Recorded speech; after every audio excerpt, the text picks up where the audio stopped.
Welcome to Using Your Cuts a Lot for Print and Cut Stickers, Part 3, Setting Up the Print and Cut Project. In this video, I'm going to show you various settings that are worth noting before you begin using SCAL 6 for a print and cut application. In some cases, these are suggestions and not requirements, but understanding each one will help you make the right decisions based on your particular projects. So the first thing has to do with the setup here on the screen.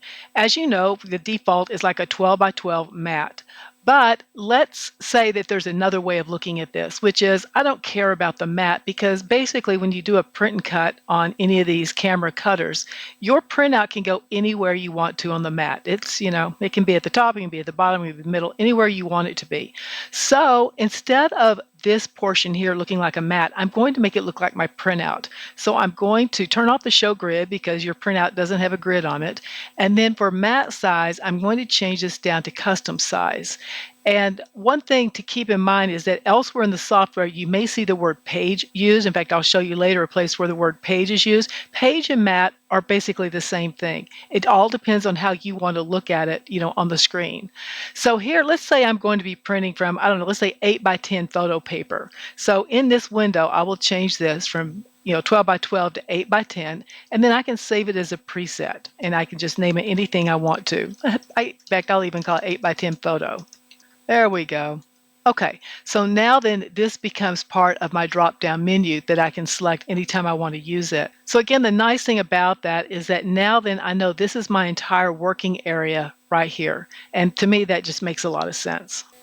The next thing that I think is important is to turn on Show Print Margins and Show Reg Marks. And you'll notice that my print margins, which are the dashed lines, they don't fit this page area. And that's because my default that I have set up, in Windows is 8.5 by 11 letter size, but I've made this 8 by 10. So that needs to be fixed. The other thing, you don't see the reg marks yet, and that's because they're based on the design right now. That's something else I'm going to show you how to change, but they don't show up yet, and we'll get back to that. But more importantly, let's work on these print margin. So one of the things to do is go to File, Print Setup. Now, if you're on a Mac, it's going to be called Page Setup, but on a PC it's Print Setup.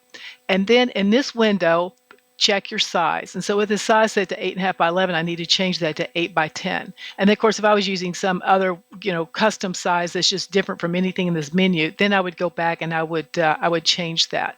So when I do that, now then it fits.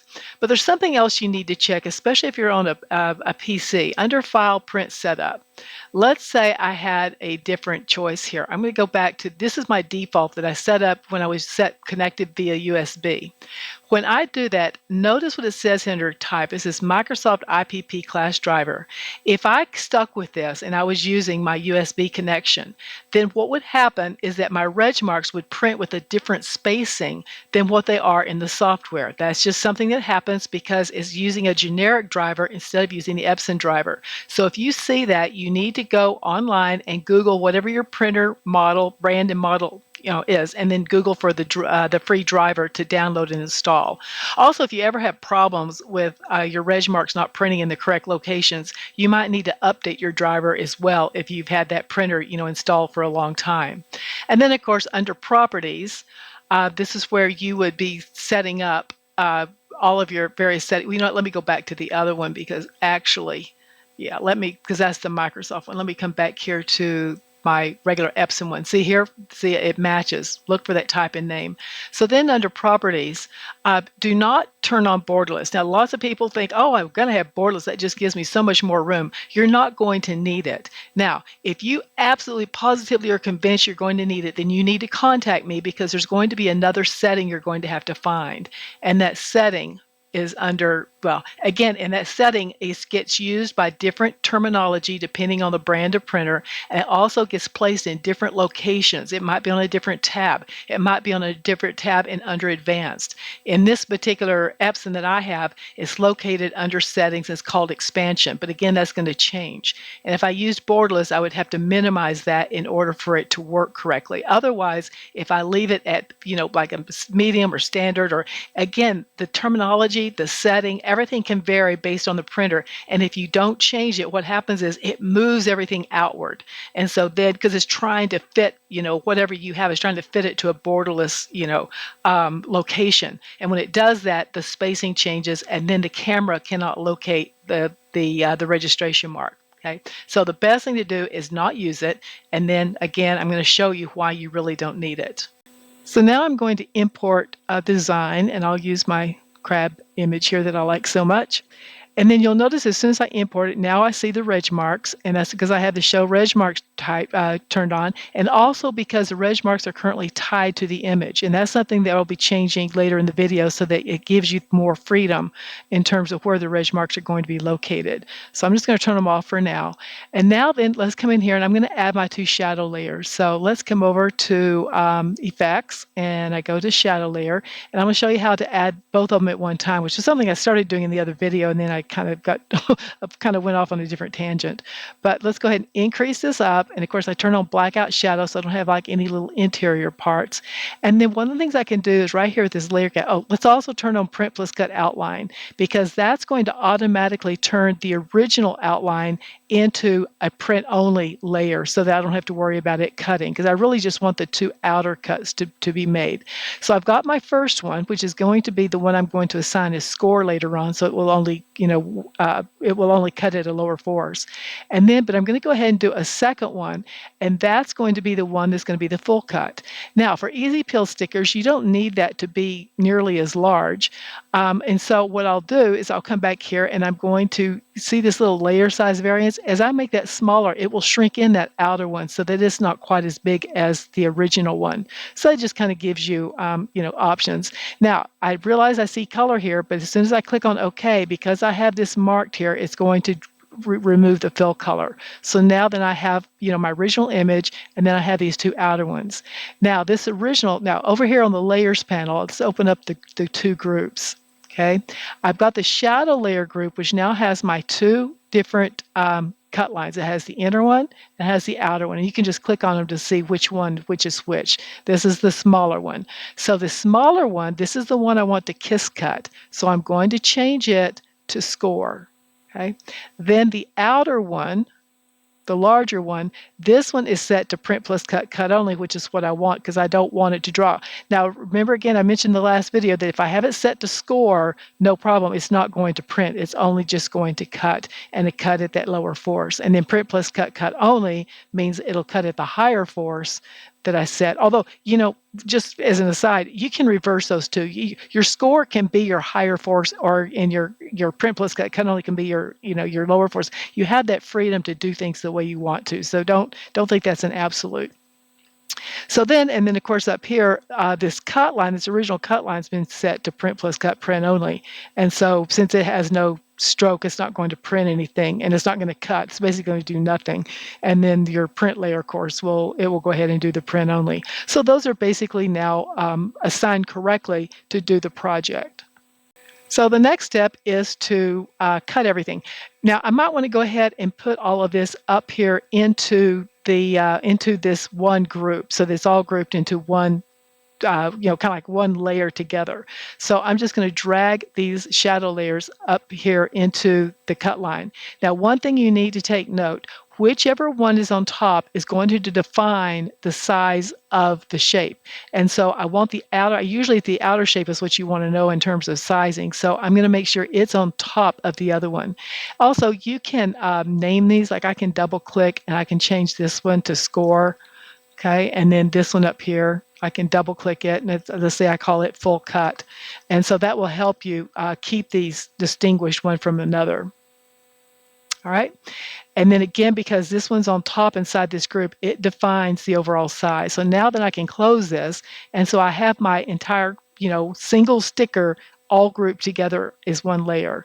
Now then, to resize, I can hold the Shift key and drag this corner to make it the size I want, or over here on the on the position and size panel, okay, here is the width and height of that sticker. So let's say I want it to be 2 inches wide. With this mark, the Keep Proportions, then I can just type in what I want for the width, and then it will adjust the height accordingly. So let's say that's going to be my sticker. So now then the next step is to duplicate it. To duplicate it, bring it up to the upper left-hand corner first so that you have room for all of the array of repeats. So in order to duplicate, you can use Control D, which is the shortcut key, or you can go to Object Duplicate if you don't remember the shortcut. So you select that, and then this window opens where you can now start putting in your columns and your rows. Now, one thing to remember is that you can definitely change the spacing here. So I'm going to make this smaller. 0 would be a little too small. So let's say we make it 0.03. And then you can see if you have room for an extra one. I don't. And then same thing for horizontal spacing. Let's initially just bring that down to 0.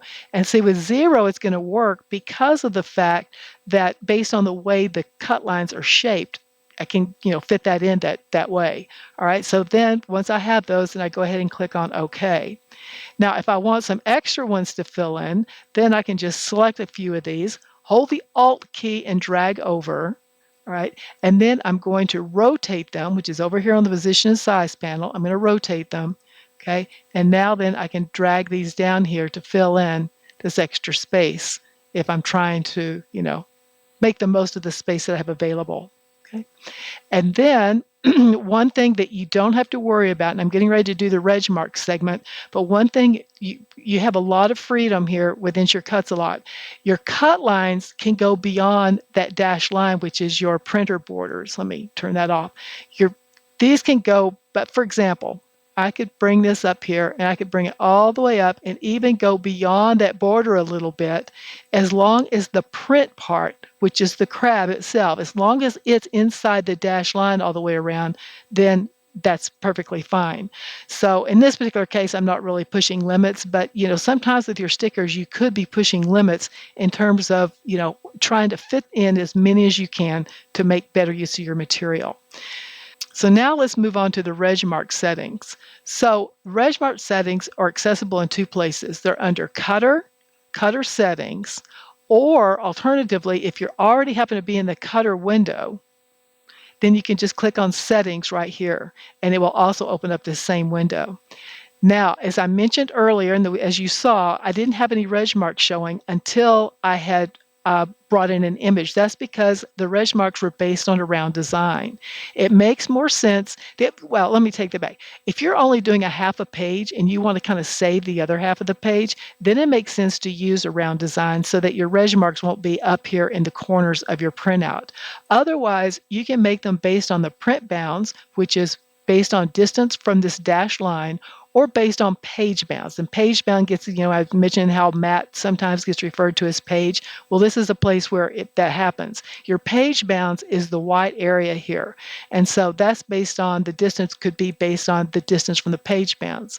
Now, before you go anywhere, the mark size, you don't need the mark size to be quite this size. So it's set at 0.787. You can make that. I usually use 0.25 inches. Now, that can be a little too small for some people, so you might want to make it 0.5 inches.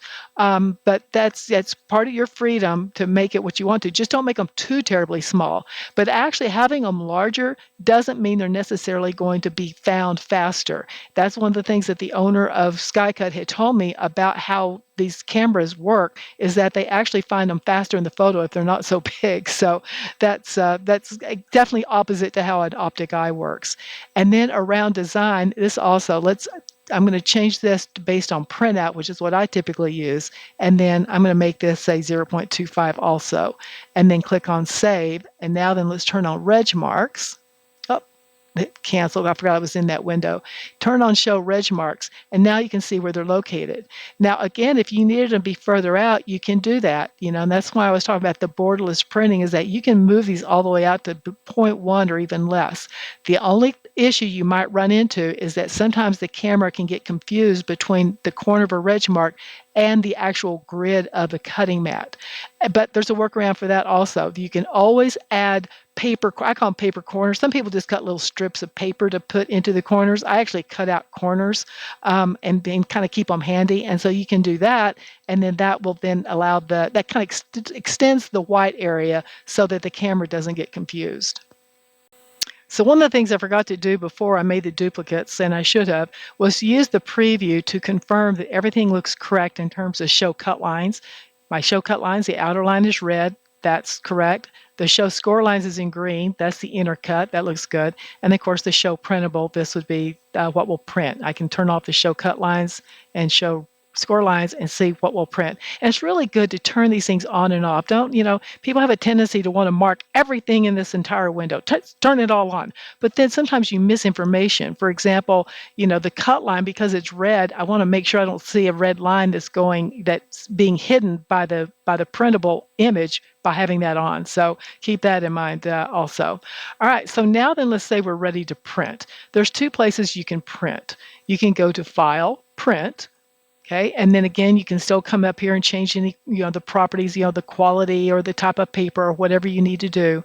But one thing you have to remember if you use File Print is to mark this option, Print Registration Marks. Otherwise, you'll end up and just print all of the crab images and you won't have your registration marks. So instead, if you feel like that's something you might do, instead you can go to the Cutter window. And then when you click on Print plus Cut down here to go into the Print plus Cut process, you can print here and have the same exact window, other than it automatically assumes that you want to print your registration mark. So that box will always be marked. So that's a very handy thing if you're the type of person who might forget to turn on print registration marks. The other thing in the Cut window, and this is kind of the last thing I wanted to cover, is that down here, make sure if you're using the score option, right, we have a separate score layer, you must turn this on because you don't have the option of setting two different force settings on the cutter while, for one particular project, but you can in the software. And then with that turned on, then you can come down and you can set your force setting, whatever you need for the full cut force, right, the outer cut, and then change to the score force, whatever you need for that particular scoring process. Okay. And then always do a test cut. And then once you have your settings down and they seem to be exactly what you need, then you can mark this button right up here, click on it, and then you can name this preset. And of course, it has both of the force and the score force in there. So you can give it a name, and I'll just call it favorite sticker material. There we go. And then click on OK. And now then that particular preset will be listed in your list of various materials, settings for other materials. And I believe that's it. And so once again, if you have any questions, I'm always available and happy to help. So just let me know.